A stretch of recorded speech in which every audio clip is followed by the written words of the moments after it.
Okay, hello everyone. It's the 22nd of April, just going over what we taught today. It's the second lesson for ESP.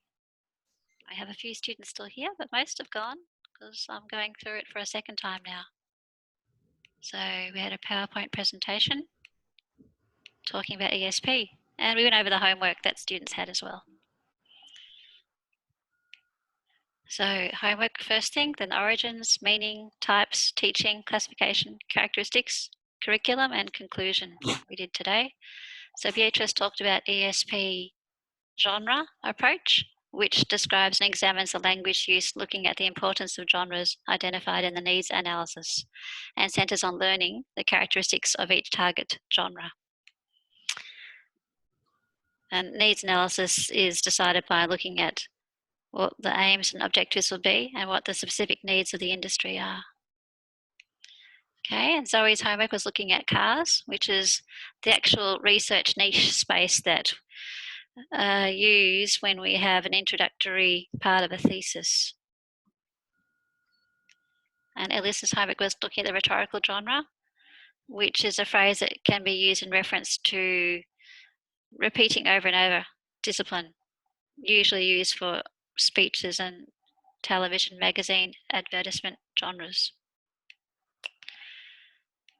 Next, Adina had this for homework. We're talking about the Sydney School genre, which is a genre that looks at encouraging corrective and supportive feedback in writing practices. Suzanne's homework is to look at the functional linguistics approach to ESP. This approach looks at the various social processes involved in teaching genre. And this is a diagram showing the social processes involved. So you have interpersonal, textual, what texts you can find related to the topic, how people interact in a transactional way, and ideational is the theory behind it. And then we look at the mode is how people communicate, tenor is the degree of politeness, and the field is the topic. All of that encompasses the genre. And then Melina, she talked about the history of ESP. We talked that it started in the 1960s, basically after World War II, because we found that we had to resolve global issues more and more. And 3 reasons why ESP came about was the new world after World War II, oil crisis, people having to talk but not being able to understand each other. And the last one is studies in philosophy started to expand during this time. And you can read all this on WhatsApp. And after the history of ESP, we talked about what ESP is. ESP is specific needs style of teaching English to fulfill a certain niche to help students to work, to be able to choose or know how to be able to speak in that specific job or area of studies that they're interested in. Okay, so we talked about ESP includes EAP as well as EOP. EAP is the academic and O is the occupational side of it.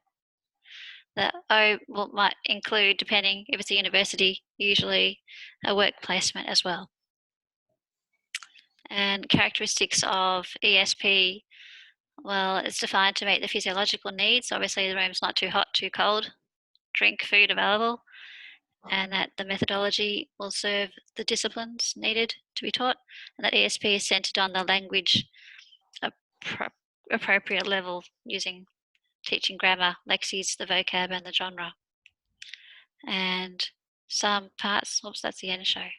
Back again. From the start. So up to this part now.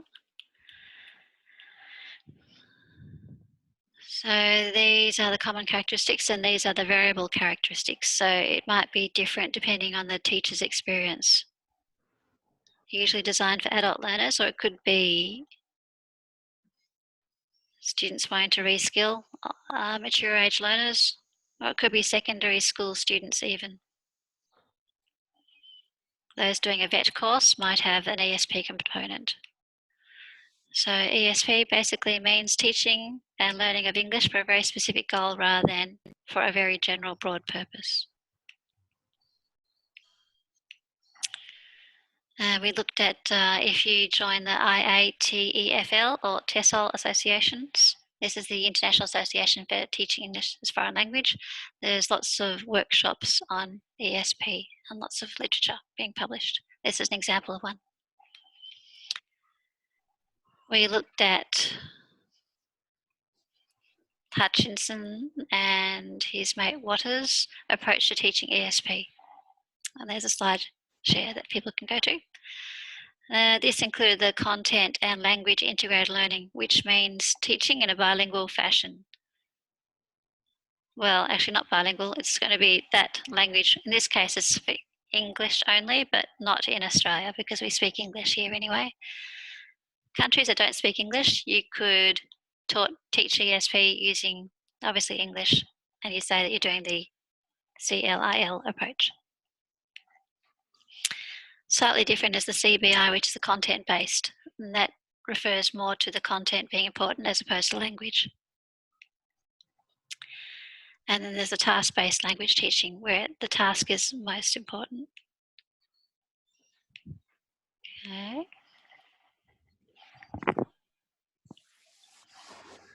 Factors to consider when developing an ESP curriculum.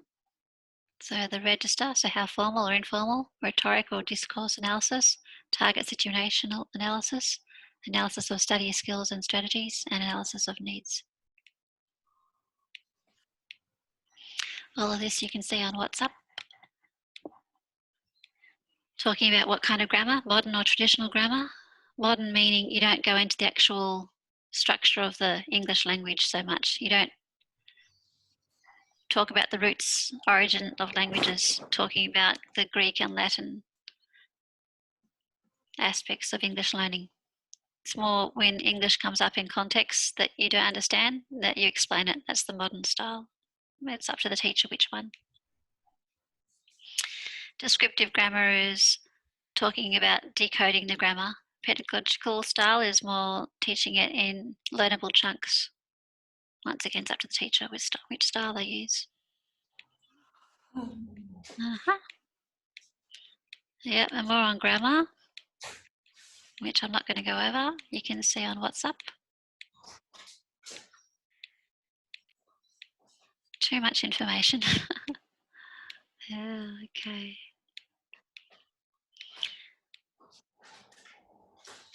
Example of EOP course for doctors. You can see sometimes non-language topics are introduced, like the duties of a doctor, where to access medical journals.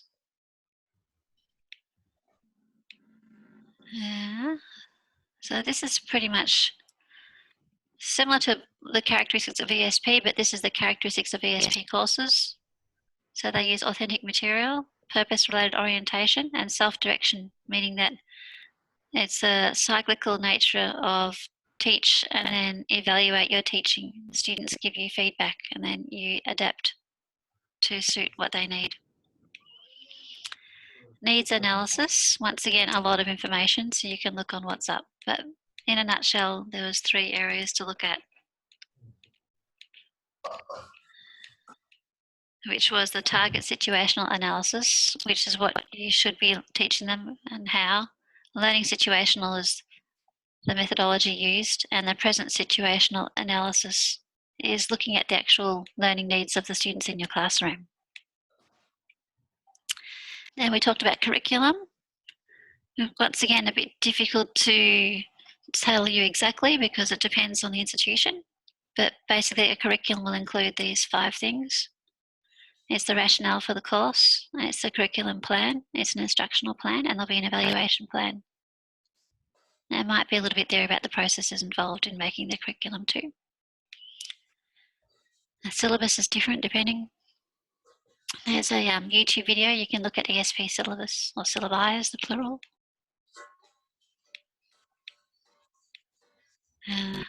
And conclusion.